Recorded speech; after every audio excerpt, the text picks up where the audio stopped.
At 1500 hours, the silence of the Arctic is broken by a massive blast along Greenland's coastline, turning an isolated research outpost into a tower of flame. Moscow has just revealed its most intimidating show of force. 8 Arctica-class icebreakers are moving forward like a steel spear aimed at NATO's most vulnerable route. This is not being presented as a routine operation. It is a direct attempt to pressure the connection between North America and Europe. The Kremlin believes it has the advantage. It assumes that America's limited heavy icebreaker fleet leaves the West with no real answer to Russian steel in the far north. But what unfolds next proves that raw power is no longer enough. A hidden digital battlefield and a classified energy-based countermeasure turn 8 reactor-powered giants into helpless monuments trapped in ice. Putin believed he controlled the cold. Instead, he stepped into a billion-dollar disaster. Moscow has long been captivated by the image of overwhelming strength. To the Kremlin, the Arctica-class nuclear icebreaker is not just a ship, it is a floating symbol of state power. Picture a 15-story wall of steel, driven by twin RITM-200 reactors and enormous output, built to tear through thick polar ice with ease. Russian commanders look at America's aging polar fleet and assume Washington can do little more than watch. In their view, the GIUK Gap is practically their own strategic backyard, protected by heavy metal and northern geography. As the fleet moves deeper into Greenland's exclusive economic zone, NATO radio warnings are met with silence. Russia is not merely passing through. It is making a statement, convinced that the brutal Atlantic environment is its strongest ally. What they fail to realize is that the very ice they trust is about to become part of a carefully designed trap. In this contest, Russia brings brute force, while the United States answers with data, timing, and precision. The Arctic confrontation is not decided by who fires first. It is shaped by invisible signals, silent tracking, and control of the digital picture. As the Russian formation advances, the U.S. Navy begins laying its trap without revealing itself. Somewhere in the mist, the USS Donald Cook and a Virginia-class submarine operate under strict electromagnetic silence. Their radars remain quiet. Their radios stay dark. To Russian sensors, the sea ahead appears empty. But the Americans are not absent. They are simply unreadable. For 2 full days, every sound signature from the Arctica-class vessels has been recorded, studied, and shared across the network. Every reactor vibration and every propeller disturbance has been mapped into a growing operational picture. Moscow believes it is entering the Arctic as the dominant player, not realizing it has been moving into a digital containment zone from the moment it left port. And the most damaging part is already hidden inside its own systems. Years earlier, Western intelligence did not just observe the development of the Arctica class from a distance. It gained insight into the architecture behind it. A navigation software update delivered through a contractor with quiet ties to the west carried a carefully concealed access point. At the critical moment, that dormant pathway is activated. Suddenly, the P-8 Poseidon overhead becomes more than a patrol aircraft. It becomes the coordinator of the entire deception. Russian navigation begins to drift. Positioning data slowly pulls the fleet off course. Radar displays fill with clutter the crews dismiss as atmospheric interference, solar activity, or Arctic magnetic distortion. What Russian commanders think is open water is, in reality, a guided route into danger. They believe they are steering their own formation. In fact, the formation is being guided for them. Then the pressure escalates. Russian operators begin detecting unidentified high-speed signatures, moving in ways that do not match anything they expect to see. These are XQ-58 Valkyrie drones, difficult to detect and highly effective in shaping the electromagnetic environment around the fleet. The American system is no longer just monitoring events, it is anticipating them. Retreat paths have already been modeled. Escape options have already been narrowed. A brief transmission reaches the Russian bridge on an internal frequency. Do not move. We are already above you. Then comes the moment that changes everything. As the Russian fleet prepares a final aggressive move, the Frostbite protocol is activated. This is not a conventional strike. It is a precision energy action aimed at the water surrounding the icebreaker's propulsion systems and rudders.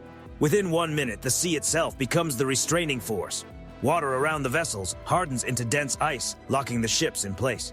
In 60 seconds, the most powerful icebreakers in the world are turned into stationary symbols of failure. Moscow's steel fist is frozen solid, trapped by the environment it once treated as an advantage. But the Kremlin does not stop there. Realizing its operation has been neutralized without a traditional exchange, it changes tactics immediately. If it cannot win through force, it will try pressure through narrative and legal framing. A distress signal is sent across international channels. Russian officials claim a reactor emergency and catastrophic mechanical failure, demanding outside rescue under maritime law. It is a calculated move. By declaring an emergency, Moscow attempts to transform the area into a protected rescue zone and push the United States into a defensive political position. State media quickly fills with dramatic footage of sailors exposed to the Arctic cold, while Washington is portrayed as a reckless digital aggressor risking global consequences. The American response is calm and almost clinical. A short statement is released. The Russian fleet appears to have encountered severe weather conditions, and the United States is monitoring the situation pending international review. With that, the operational phase gives way to a legal and informational contest. Putin's billion-dollar showcase is now cooling in a frozen silence. Yet an even more serious layer of the story lies below the surface. Beneath those immobilized hulls, the true strategic shock begins to unfold. The Arctica vessels were not just opening a route or staging a show of presence, they were reportedly serving as motherships for one of Russia's most feared strategic systems, the Poseidon II M39 nuclear torpedo. These weapons were designed to be deployed discreetly into deep ocean zones and remain in low-power standby until called into action. Moscow believed the Arctic storm, the heavy icebreaker hulls, and the acoustic chaos of the region would provide ideal cover for placing these devices closer to North American approaches. But the same hidden access that disrupted navigation now triggers a second, far more damaging outcome. Deployment bay doors lock from within. At the same time, the Valkyrie-linked system above shifts from interference to cyber intrusion. With a concentrated signal burst, the American network penetrates the guidance framework of the torpedoes while they are still on board. The result is the ultimate strategic embarrassment for the Kremlin. Weapons designed as untouchable deterrents are no longer responding to Russian control protocols. In effect, Moscow's most terrifying undersea assets have been digitally separated from their original command structure. That explains the desperation behind the distress call.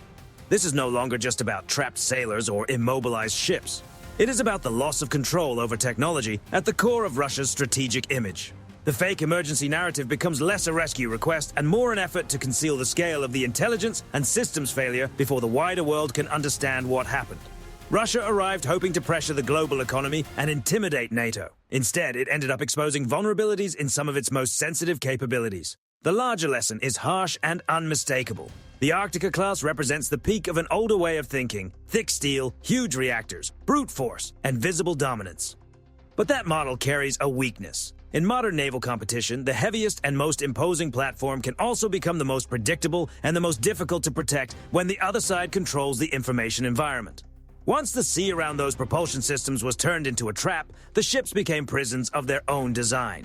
Moscow brought mass and momentum to a contest ruled by software, networks, and timing. This is the reality of modern network-centric conflict. American strength is not only in hulls, missiles, or engines. It is in the system that connects everything into one seamless decision-making web. The P-8 Poseidon acts like an airborne processing hub, sorting enormous volumes of sensor input from ocean depth to high altitude. Valkyrie drones accelerate analysis, identify weaknesses, and adapt faster than a human command structure can react. The United States does not merely respond to threats in this model, it reduces entire operational theaters into problems to be solved.